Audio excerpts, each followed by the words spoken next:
Mention a go baby. What's good, guys? Yoko here. And yesterday I dropped a video, so I'm just warning you now. There will be two parts to this video. One is way more in depth. It may or may not come out. I don't know. But today's video, I want to try and keep it as short as possible. I want to go over some of the misconceptions that you guys had with dual DPS versus Hypercarry.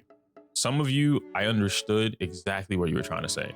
There were some comments about Hypercarry where, again, I called it out in the video. I said someone's going to say it. There's a lot of you that said it, talking about how Hypercarry is the easiest to build and it's the best to play, blah, blah, blah. But one thing really stuck out to me was that it helps free-to-plays progress their account further. I don't think that's true. I think it's true in the sense that maybe, again, going back to what I said before about the lazy player, the lazy game, maybe that's true. I wouldn't go as far to say that it helps you progress your account any better than it would by doing something else. Now, if we're talking res, that's Genshin Impact, caverns, domain, efficiency. So where you're like, oh, okay, cool, just farm Musketeer because it's going to give you the healer set for your supports, and then it's going to give you Musketeer, which can be used across the board, right? Everybody can use Musketeer. That is domain efficient or cavern efficient, right? Your resources are being efficiently used to farm for the same thing for everyone. That's understandable. That makes more sense. But at the same time, or in that same breath, you could still use Musketeer for these other characters. And when you're looking at the game, and we can actually, let's go ahead and jump into the game real quick. But before we get into all that, a word from today's sponsor, which is kind of sounds nice to say. Now, I love playing StarL at my desk, but when I'm forced to leave the house, I still need to be able to play StarL or even other games on the go. And the best experience I've had is with my new Red Magic 9 Pro. Red Magic is a company that focuses on professional gaming equipment that's both functional and stylish, which I've got to admit, my gaming experience on the phone has been ridiculously smooth this last month. I played a lot of StarL on the phone, and it gives a similar experience to playing a Game Boy Advance whenever I want, but with the 4K quality of my gaming PC. That wasn't enough for me though. And what I really wanted was to push the phone to its limits and try games that I normally wouldn't play on my phone, like Genshin Impact, Pokemon Unite, Monster Hunter, and whatever else I wanted. Having the ability to customize any aspect of the way I play with slick menu functions that let me control feats like the 120 Hz FPS, screen recording clips in 4K, and even setting up button triggers for quick snap and ults. Happy to say it felt pretty damn solid. That's more than likely thanks to Red Magic Pro's Snapdragon 8 Gen 3 processor and a full 120 Hz display with 0 notches. Even better was the fact I could play Genshin Impact for hours without the back of the phone burning my hands. Did you know this thing has an advanced ice cooling system with a controllable fan you can tweak to your liking? Now, if only you could help me win my 50-50s. This is the one. This, like, it was literally the last single. Now we have to flip the coin. It's a coin toss, bro. Oh my gosh, please. Huge thanks to Red Magic for sponsoring today's video. If you want your own, you can check out their latest release in the description down below. Now, what was I talking about again? I want to show you guys briefly what I mean by this. Some of you were going over like, I have to dedicate an entire thing to building something else or whatever.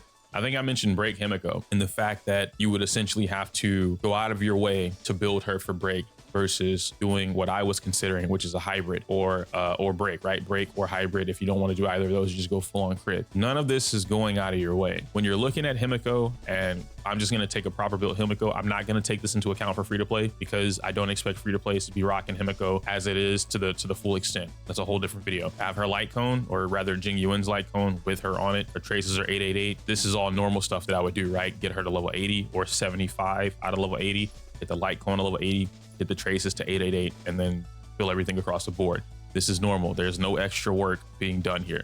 Then you get into the relics. Okay, follow-up set is something that's new. It's a new set. I farmed this for the multitude of characters that I have that could benefit from the follow-up set. Who are those characters? Topaz, Himiko. We have Clara now. I didn't have Clara before, but you can throw Clara in there. You have Kafka, you have Luca, you have Sampo, you have Gwenithan. So me farming the follow-up set was domain efficient for me because I had a bunch of characters that I knew I was going to use. I planned to have these characters and I wanted to build teams around these characters. So everything that comes from that, all of this is efficient. All of this is efficient. Now, what I look at when I'm looking at this from a perspective of where these are getting filled. Break effect here, attack percent, very high attack percent.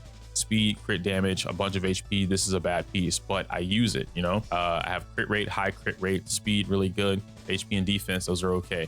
Then of course I have break effect and high on attack, right? A high attack percent, high break effect. These are pieces that I've built trying to get a particular stat or to see where they go. And then you see I have this one, right? Double crits, but everything went in HP, which sucks. HP and defense, I didn't get any rolls in a crit. I have a bunch of these, a bunch of the gloves that I've put work into to see where they're going so that I could pump them and give them to certain characters. I'm not doing any extra work than I would be if I just built them for crit. If I built my Himiko for attack and crit, I'm not doing any extra work. I'm literally just the same amount of work that I would be doing to build my Hypercarry team would be the same thing here. Now I am missing body piece, but if I'm farming, I don't have a bunch of body pieces because I got rid of them. If I'm farming for this domain or this cavern, I'm bound to come across the crit damage or crit rate or attack percent or HP percent or defense percent, whatever I'm looking for, my attack, my speed boost, things like that. I'm bound to come across these things at some point in time. Or I could use my self-modeling resin to get exactly what I'm looking for. It's no different. Now, if I'm looking at this from, let's say, a support, right? Fu Xuan was a character that I'm gonna keep it a buck with you. Fu Xuan was somebody that you have to go out of your way for. If you didn't have Blade, where's my Blade? If you didn't have Blade, you weren't farming Longibus. You were not. You weren't. Let's just keep it a buck. Whenever Blade and Fu Xuan came out, if you did not have Blade, you were not farming Longibus, which means you probably didn't have pieces for Fu Xuan. You know what else you had to do? You had to get messenger pieces. Now you have to stack these on her or give her 4-piece, whatever you're looking for, however you want to do it. You have Broken Keel, the brand new set that came out along with this stuff. That's a brand new domain. You had to farm for that too. There's things that go into this that just, what y'all are saying is completely misleading to a large majority of players right now. And that's my entire video, by the way. Yesterday's video was not meant to be what y'all, some of y'all responded to the title. Some of you responded to the thumbnail. That same crowd did not respond to the actual video. And that's where my problem lies. I'm not arguing whether or not Hypercarry is strong, whether or not Hypercarry is a part of the meta, or if it's bad or good. I'm in full agreement that Hypercarry is strong, that it's good, and it can help you progress in ways that you otherwise could not. Just like in the very beginning of the game, we needed to run double sustain. If we didn't have double sustain, we didn't do enough damage quickly enough to be able to take out MOCs early on. Early MOC, what, 7 through 10, 8 through 10, was definitely double sustain for I think the first patch or two, because we didn't have it. And then once we got it, we had characters that were strong enough, they were higher level, and they could hold their own. Then we started looking into Hypercarry comps, because like now we don't need the second sustain. What can we replace this with? At that time, we did not have a multitude of DPS characters to be able to use, and then they work together. Another thing that I want to talk about, and then I'll show you guys this actually, is the team building structure.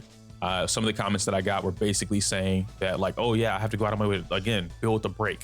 You don't have to do that. I could literally just build Himiko, throw her on the team, and then she's gonna do her job. Whatever I did, this is essentially what you're doing for Dual-DPS.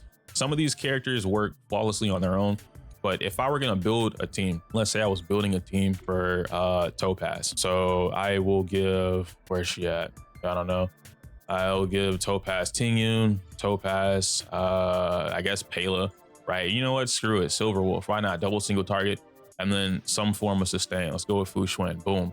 That's the team. And then I was like, oh, okay, cool. I want to build something for the second team because I need the second team, whatever. Tingyun, Himiko, where's she at? Where's Pela? I just had her here. Pela and then Huo. Boom. That's my second team for the second side. If at this point in time, which you should, and again, guys, if it doesn't apply, let it fly. I'm not talking about players who just started in October or just started in September, whenever, yeah, PlayStation dropped in October. If you're new, I don't expect you to have any of this. I don't. I make videos for new players all the time, and I say it all the time. I don't expect you guys to be caught up with someone who's been playing the game for almost a year. It's not possible. So when I say these things and I'm talking about this stuff, I'm typically talking about seasoned players. When you guys, and I love that y'all comment, don't stop commenting, but please understand, I'm not talking to you. I don't have anything to say to you guys when I'm talking about this particular stuff, and you're focused about why Hypercarry works for you because you can't go in and get some other characters. I think I got a comment, one of the comments said that they'd only had 3 DPS characters, Jingliu, Zila, and then Clara. That has to be factually false, like factually wrong, incorrect. There's no way you only have 3 DPS characters if you've been playing the game since the start of the game. If you've been playing from anywhere between version 1 to version 1.2, it should be physically in fact, it is physically impossible for you to only have those 3 DPS characters. So that automatically tells me you just started the game, and that's fine. I'm not talking to you about building out teams because, quite frankly, You don't even have 2 teams that you could properly build out. So it is what it is. Now, when I'm looking at this, going back to what I was saying, if I'm building double DPS, I've already spent all these resources to build, what is this? Boom, that's a whole team right there. And then I spent the same amount, if not whatever resources to build this team. Hold on, let me take off Ting Yun because I can't use Ting Yun on both sides, right? So let me go get Bronya. Boom, Bronya. All right, I spent all the resources to build these, and then I spent all the resources to build out this next team. Boom, right there. Now, if I was going to combine the teams, because I have been playing for a year or about a year, and I have a multitude of characters, now I can create something like this, where all I did was I put the double sustain, or the sustain that's going to support the whole team. So in this case, Ron Maid, she is a staple, yes. And then I took my Topaz, who was already on one team. I took my Himiko, who was already on another team. Then I slapped them together. Why did I do that? Because they work strongly together. They work like peanut butter and jelly, right? Very strong paired together. So I want to address those things. Now, another thing that I'll talk about before I end off this video, and then I'm going to save the rest for tomorrow's video or the day after that, something like that, whenever I decide to cut it down. I want to quickly take you guys through MOC 10. The reason I'm not doing MOC 11 or 12 is because I really don't feel like going through the first half of each of those floors just to keep repeating this again and again. Now, what we're gonna do here is basically I'm loading up the board and I'm gonna show you. Hopefully I'm not on auto. I'm pretty positive I'm still on auto. Okay, I'm not on auto, great.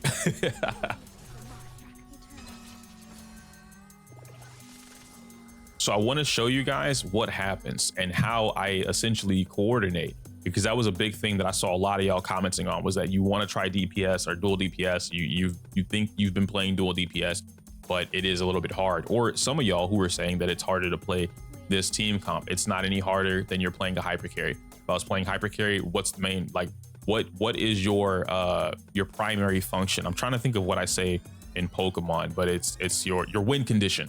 What is your win condition? When you play other games, you kind of learn these terms. What is your win condition when building this team? My win condition with Hypercarry: buff the crap out of my main DPS character, make my main DPS character do a bunch of damage. Whatever happens outside of that may or may not influence how I get to my win condition, and I'll need to adjust. Dual DPS is a little bit safer to have win conditions. Why? Because you have 2 win conditions: the main DPS and then your offhanded or secondary DPS damage. So in this case, with my Ron May going first, now I'm able to I can kill this guy immediately, or I can hit him because it's gonna trigger, it's gonna help with the Numby thing happening. I'm gonna pop 2 just because I can, right? Topaz has got the energy for it. Now, if I hit him, Topaz is gonna go. I do this, I do 1, I activate my domain expansion. Topaz and Numby are gonna get a big boost. And my goal here, my win condition, is to crack as many breaks as possible. Now, because of the team that I have orchestrated, big shout out to Sarah, by the way, for even like dropping this in the stream in the first place. He's been working with me on this. This is amazing. You guys can see that I'm immediately going to get Numby. I just had Numby. I'm gonna get Topaz and then Numby again. I can pop him, he's gonna go away. Now, normally what I would do is I would go for the quantum break, because I want the quantum entanglement pop and then blah, blah, blah, blah, blah. I want the super delay, everything like that. Unfortunately, what's gonna happen is, regardless of if I do basic attack or skill, he's still gonna get popped by fire. My Topaz is not my breaker. My Sui Yi or my Himiko are my breaker. It's a different thing. I'll explain it in tomorrow's video, or probably towards the end of this video. I just didn't want this to be really long. But you see the break happens, Himiko goes, Robot Jones comes out, boom, now it's my turn again, and I'm chilling. I don't have to do a lot, right? I just need to work on the character, build it up. He's gonna take a bunch of boom, pop, bam, right there, nice. And then Ron May gets to do her thing, gonna reload. You see that I still have Topaz right after him. I also have Sui Yi right after that. My goal is to just straight up clean this cycle out, right? Boom, and we have Topaz again, Topaz and Numby. Numby goes through, but he's follow-up triggers. He's gonna die, at least he should die, but he's probably not gonna die because I kind of messed that up. So now I'm forced to use skill. I'm forced to use skill, bro. I don't want to do that, but it's okay. Hopefully nobody gets imprisoned here, and if it does, it's gonna be okay, great. So she didn't get imprisoned. Now, again, my win condition, I need to hold my ultimate until a certain thing happens. I'm going to go for this. I'm going to go for basic attack. I want to build my skills up. Numby goes again. Boom, awesome. Follow-up attack happens, beautiful. And now that this particular, the Decaying Shadow is halfway through, I can crack right here.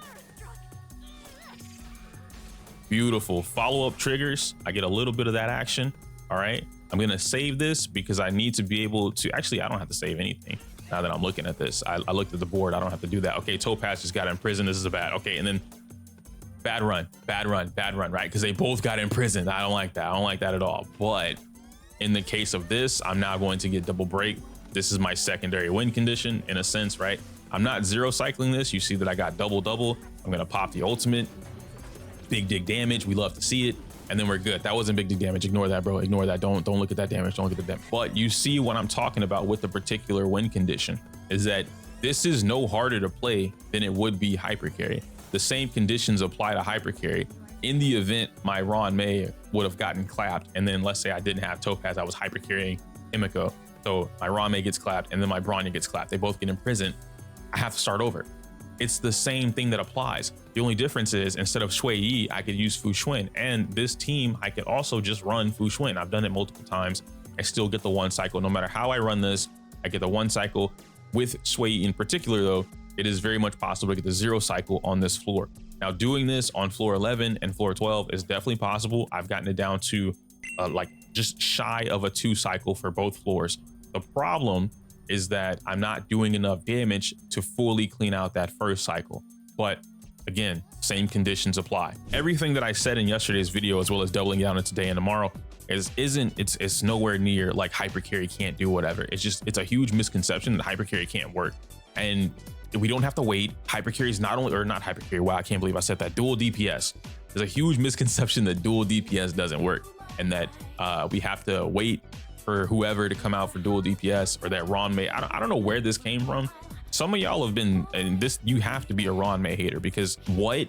Y'all are saying May doesn't enable Dual-DPS. She only enables it for Dot. Who told y'all that? Where did that come from? Genuinely speaking, where did that come from? I have no idea where that came from, but that's crazy. Regardless, it works. May is the staple for Dual-DPS. You can run it without her, but she's definitely the staple. She's gonna keep everybody glued together. There are a multitude of cores in the game that just work very nice. Zila and Himiko. Himiko by far is one of the easiest or best characters to run on any type of Dual-DPS comp. I'm just throwing that out there. Sui Yi is another character. She doesn't work with everyone, but she does work very well with Dual-DPS comps. You can make these things work. I won't get into the arguments, at least not yet, on like why you would run Dual-DPS versus Hypercarry. Like, oh yeah, you could just replace Himiko with Pela and then you would do more damage. That's not entirely true. We've already tested it. The cycle is cleared the same speed, if not a little bit slower. When, and in fact, with this particular team comp, the cycle with Pela is cleared slower because I'm not able to like double break, get the same amount of damage across the board, and then be able to take them out with a big ult or a big crack from Shui Yi plus the break effect, things like that. So when I run this team with Pela, it does not happen the same way. I would have to swap out maybe Topaz or Himiko with a completely different, maybe like Genuine or something like that. And at that point, we're building a completely different team. So it is what it is. Let me know your thoughts and opinions down below. And huge shout outs to Red Magic for sponsoring this video. I can't say my user outro because it's inappropriate for YouTube. I'll probably catch you guys live on stream later today. Smell you later.